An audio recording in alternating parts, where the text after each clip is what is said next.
अब देखो, stock assistant और फार्मेसी वाला, वेटनरी का फार्मेसी वाला, वो मैंने सिलेबस डिस्कस कर दिया। उसके लेक्चर मैंने कैसे आना है वो मैंने उसमें बता दिया, उसकी अलग प्लेलिस्ट बन जाएगी। अब इधर मैं डिस्कस करूंगा कि जो अकाउंट असिस्टेंट का एग्जाम है 1 महीने के अंदर, उसके कैसे मैं आपको मदद करूंगा, कैसे उसके लेक्चर में डिज़ाइन करूंगा कि ज़्यादा से ज़्यादा मार्क्स उसके स्कोर हो सके। अब जहां तक बच्चों ने मुझे बताया था, मोस्टली जो प्रॉब्लम बच्चों को आ रही है वो आ रही है भैया, मैथ में सारे बोलते हैं और बोलते हैं इकोनॉमी का, मैथ इकोनॉमी, और बस मैथ इकोनॉमी ज़्यादा मेरे को आया कि मैथ करवा दो तो इकोनॉमी करवा दो। तो मैं आपके यहाँ से कितने मार्क्स का मैं करवाऊंगा, देखो मैं आपको यहाँ पे मैथमेटिक्स करवा दूंगा। अब देखो, मैथमेटिक्स के कुछ लेक्चर जो आएंगे वो स्टॉक असिस्टेंट के भी आएंगे। जो जो तुम्हारे सिलेबस के अकॉर्डिंग हैं वो तुम यहाँ से कर लो, ठीक है। स्टॉक असिस्टेंट जो पिछला सिलेबस मैंने डिस्कस किया, तो यहाँ पे मेरा ये टारगेट रहेगा कि मैथमेटिक्स के जो टॉपिक्स हैं वो मैं करवाऊँ, ठीक है। उसके बाद जनरल इकोनॉमिक्स, ये मैं 10 मार्क्स की ये करवाऊँ, जो महीने में लेक्चर्स आएंगे, ठीक है। उसके बाद जनरल साइंस के टॉपिक्स में करवाऊँ। तो मेरा ये टारगेट रहेगा कि मैं आपको 10, 20, 30 नंबर है, 10, 20 और ये 30 मार्क्स का ये काम, 30 मार्क्स का आपको मैं करवा दूं 1 महीने के अंदर, ठीक है। मेरा ये काम रहेगा कि 30 नंबर का मैं आपको करवाऊं और बिल्कुल डिटेल में करवाऊं कि तुम्हारे मैक्सिमम स्कोर आ सके। आया समझ? जो जो बाकी, क्योंकि मेरे को ये लग रहा है कि जो बंदा एक पेपर दे रहा है वो दूसरा भी दे रहा है, तीसरा भी दे रहा है, ठीक है। जो ये अकाउंट असिस्टेंट दे रहा है वो शायद उसने स्टॉक असिस्टेंट का भी देना हो, शायद आगे फॉरेस्टर का भी देना हो। तो मेरी 3 प्लेलिस्ट आएगी, अगर जहां जहां से आपको रेलेवेंट टॉपिक्स मिलते हैं वहां से आप वहां पे वो टॉपिक कर सकते हो। तो ये मेरा टारगेट रहेगा फाइनेंस के लिए, तुम्हारे इकोनॉमी, मैथ और क्या रह गया भाई, ये साइंस का। बाकी अगर और कुछ चाहिए तो वो तुम मेरे को बताओ, पर मैक्सिमम बच्चों की यही क्वेरी है कि भाई ये 3 टॉपिक करवाओ। मैथ तो सारे ही बोलते हैं, मैथ, इकोनॉमी, तो साइंस मैंने जोड़ दी 30 नंबर की। यहाँ पे आपको मैं 30 नंबर का तक करवाऊंगा उसमें, ठीक है ना। अब इसमें क्या है, न्यूटन्स लॉ ऑफ मोशन है, मास वेट एक्सीलरेशन, ये फिजिक्स का कंसेप्ट आ गया है, इलेक्ट्रिक करंट है, power energy voltage, chemical equation types, ये तुम्हारा ये फिजिक्स आ गया, ये केमिस्ट्री आ गया, metal non metal, physical chemical product. बिल्कुल सिंपल है भाई, 10वीं लेवल की है ये science. Very source of conventional sources, ये 10वीं का टॉपिक है। कन्वेंशनल सोर्सेज, नॉन कन्वेंशनल 10वीं का टॉपिक है। न्यूट्रिशन बायो आ गया, biology, nutrition types, respiration, transpiration water, ये 10वीं। Communication, non communication disease, vitamin, ये इतना ईजी टॉपिक। इकोसिस्टम, ये तुम्हारा इन्वायरमेंट का आ गया, ecosystem, it's components, food chain, food web, environmental pollution, ozone layer, ये 2 टॉपिक्स आ गए इन्वायरमेंट से।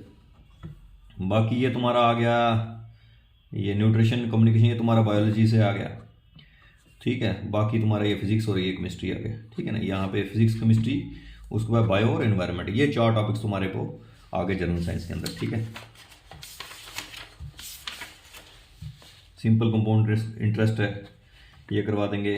उसके बाद परम्यूटेशन कम्बिनेशन आ गया, बायनॉमियल थ्योरम भी देख लेंगे। तो कुछ बच्चों जिसने नहीं पढ़ी होगी उसके लिए शायद ये चीज़ें टफ हो जाएं, कुछ तो इजी हैं, जैसे प्रोबेबिलिटी आ गई, ये करवा देंगे। वेक्टर्स है, coordinate and 3 dimension geometry, 3D geometry आ गई तुम्हारी। मैट्रिक्स है, ये तो इसी है। रिलेशन एंड डिसफंक्शन आ गया, सेट थ्योरी, ये भी इतनी टफ नहीं है। लिमिट्स एंड डेरिवेटिव्स आ गई। तो उस हिसाब से डिज़ाइन करेंगे कि सबको समझ आए, ठीक है। वो टॉपिक्स पहले लेंगे जो आसान है, जैसे सिंपल एंड कंपाउंड इंटरेस्ट आ गया, परम्यूटेशन एंड कम्बिनेशन आ गया, ठीक है। उसके बाद सेट थ्योरी आ गया, उसके बाद प्रोबेबिलिटी आ गया, ठीक है। फिर बाकी टॉपिक भी हम लेंगे, पहले वो लेंगे। तो इकोनॉमी का क्या है, introduction to of economy, basic concept and principle economy के। फिजिकल एंड, अब देखो यार, ये फिजिकल एंड मॉनेटरी पॉलिसी ये अपने आप में आधी इकोनॉमी है। मॉनेटरी पॉलिसी है जो तुम्हारी आरबीआई बनाती है, ठीक है। फिजिकल पॉलिसी है जो सरकार बनाती है, जो बजट वगैरह आता है ना, वो तुम्हारा फिजिकल पॉलिसी में आ गया। मॉनेटरी पॉलिसी जो आरबीआई तैयार करती है भाई, उसमें रेपो रेट, ये वो, तो वो तुम्हारा ये आ गया। तो मैक्सिमम क्वेश्चन यहीं से आएंगे, फिजिकल पॉलिसी, मॉनेटरी पॉलिसी में। यहाँ पे उसके अंदर ही तुम उसके बाद भी जीडीपी वगैरह पढ़ लोगे, क्या ग्रोथ रेट है, क्या चल रही है, क्या इकोनॉमिक सर्वे में क्या बोला है। अभी तुम्हारा लेटेस्ट इकोनॉमिक सर्वे और बजट आया था जो 2023 वाला, तो वो क्या बोलता है, थ्योरी ऑफ कंज्यूमर डिमांड आ गया।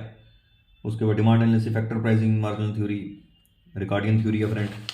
तो ये इतने मुश्किल टॉपिक नहीं है, ये बिल्कुल आसान है। रोल ऑफ आरबीआई तो उधर ही तुम मॉनेटरी पॉलिसी में पढ़ोगे, concept of measurement, national income, ये आगे तुम जीडीपी वाले टॉपिक में पढ़ लोगे। Economic reforms in India, economic reforms वाला वो आ जाएगा खाता तुम्हारे 12 5 ईयर प्लान वगैरह आ जाएगा। उसके बाद कैसे इकोनॉमिक रिफॉर्म हुआ, 1990 लिबरलाइजेशन आ जाएगा, एलपीजी रिफॉर्म्स आ जाएगा उसमें। प्लानिंग वर्सेस मार्केट इकोनॉमी ये आ जाएगा, जो अपनी कौन सी इकोनॉमी है, सोशलिस्ट इकोनॉमी ये वगैरह ये आ जाएगा। अपना तो वो है ना ओपन वाला खाता, ठीक है ना। करेक्टरिस्टिक प्रॉब्लम डेवलपिंग इकोनॉमी, वो कंसेप्ट ऑफ इकोनॉमिक ग्रोथ का and it's measurement, factors of production and law of production rising under various forms. कुछ नहीं है, ज़्यादा कुछ नहीं है। तो ये वही सारे आधे से ज़्यादा टॉपिक्स तो वही है यूपीएससी वाले, ठीक है। तो ये तुम्हारे को डिस्कस कर लिया जनरल साइंस का। उसके बाद ये आ गया तुम्हारा जनरल इकोनॉमी का, मैथमेटिक्स का आ गया, ठीक है। तो हम ऐसे चलने वाले हैं इसमें। तो ये कितने नंबर का तुम्हारा मैं कवर करवा रहा हूँ, एक तुम्हारा 10 20 और 30 मार्क्स का मैं यहाँ पे कवर कर रहा हूँ। वो ये 30 मार्क्स वो हैं कि जो, क्योंकि जितने बच्चे, ये बड़ा पुराना पेपर है, ये बच्चे ये करके बैठे होंगे अकाउंटेंसी सारी, ठीक है ना। जनरल नॉलेज ये भी यूटी वाला करके बैठे होंगे। अब यहाँ पे देखो, यहाँ पे इकॉनमी लिखी हुई है, वो तो तुम्हारा सेपरेट टॉपिक भी आ गया। उसके बाद political physical division of world and India. अब जहाँ जहाँ पे तुम्हारा ज्योग्राफी वाला कंसेप्ट है, वहाँ पे एटलस की सीरीज चल रही है यूपीएससी के लिए, वो देखो वहाँ से तुम्हारे मैपिंग वगैरह हो जाएगी। तो मोस्टली ज्योग्राफी के क्वेश्चन मैपिंग पे ही आएंगे, ठीक है। जैसे important rivers and lakes in India, ये मैपिंग पे ही, ये मैं मैपिंग में ही करवाऊंगा। तो वो तुम वहाँ पे इन्वायरमेंटल इकोलॉजी एंड बायोडाइवर्सिटी, ये तुम्हारा मैंने टॉपिक देख लिया। ये इन्वायरमेंट इकोलॉजी एंड बायोडाइवर्सिटी यहाँ पे ही हो जाएगा। जो तुम्हारा ये वाला देखो इकोसिस्टम आ गया ना, इन्वायरमेंट, तो ये इन्वायरमेंट का वहाँ पे ओवरलैप कर रही है, वहीं पे करवा दूंगा मैं तुम्हें, ठीक है। तो कुछ टॉपिक्स यहाँ से भी निकल जाएंगे तुम्हारे। और ज्योग्राफी आ गई तुम्हारी, J&K रीऑर्गेनाइजेशन एक्ट, ये मतलब ये सारे मेरे को ऐसा लग रहा है ये सारे करके बैठे होंगे, ये कर लिया होगा सबने अभी तक। तो ये इंग्लिश ये स्टैटिस्टिक्स करके बैठे होंगे। तो मोस्टली मैथमेटिक्स, इकोनॉमी, क्योंकि इकोनॉमी तो चेंज होती रहती है ना, कि सर्वे बजट आ गया हर बार ही नया, तो हर बार ही नया पढ़ना पड़ता है। तो वो बेसिक पॉलिसी तो नहीं चेंज होती, पर रेपो रेट चेंज होगा, जीडीपी की ग्रोथ रेट चेंज होती है। तो ये थोड़ा है ना डायनामिक पोर्शन है इकोनॉमी का, तो थोड़ा दिक्कत इसलिए आती है इकोनॉमी में। तो हम ये 30 मार्क्स का करेंगे, और बीच बीच में कुछ जो टॉपिक होंगे सिलेबस साथ रखेंगे, मैं बताता भी जाऊँगा कौन सा आपका टॉपिक हो गया, ठीक है ना। तो सिलेबस साथ रखे करेंगे, तो ऐसे हम करेंगे, ठीक है। अगला हम डिस्कस, अब इसके लेक्चर्स का से आना स्टार्ट हो जाना है। इसको भाई ज़्यादा से ज़्यादा शेयर करोगे, लोगों तक पहुँचे ये चीज़ें, ठीक है, कि जो मेरी मेहनत है वो आगे मैक्सिमम लोगों तक पहुँच सके। तो ये आपका काम है। तो अपने ग्रुप वगैरह व्हाट्सअप में सारे में जगह शेयर करो इसको, लेक्चर्स को। ये कल से रेगुलर आना स्टार्ट हो जाएंगे, सैटरडे से, ठीक है सर।